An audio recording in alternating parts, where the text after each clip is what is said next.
ការសម្រេចចិត្តចាក់ចេញពីទីក្រុងប៉ារីសប្រទេសបារាំងហោះមកកាន់ទីក្រុងម៉ាឌ្រីតប្រទេសអេស្ប៉ាញរបស់កីឡាករ Kylian Mbappé ប្រៀបបានដូចជូកលៀងសម្រេចចិត្តចុះពីភ្នំឡុងចុងមកបម្រើលាវប៉ៃ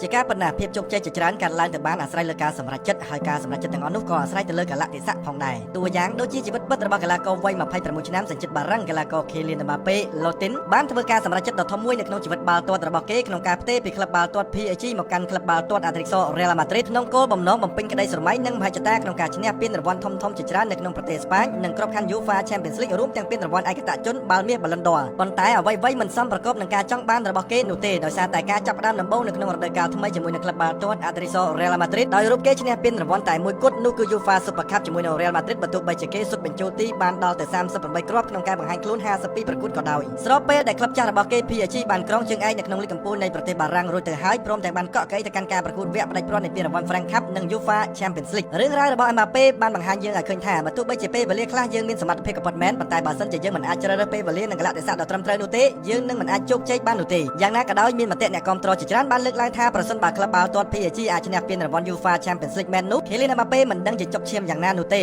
តែយ៉ាងហោចណាស់ Mbappé កំពុងតែកាន់កំណត់ត្រាកីឡាករដែលសុទ្ធបញ្ចូលទីច្រើនជាងគេនៅក្នុងលីកកំពូលនៃប្រទេសអេស្ប៉ាញប្រមាណជា27គ្រាប់ផងដែរ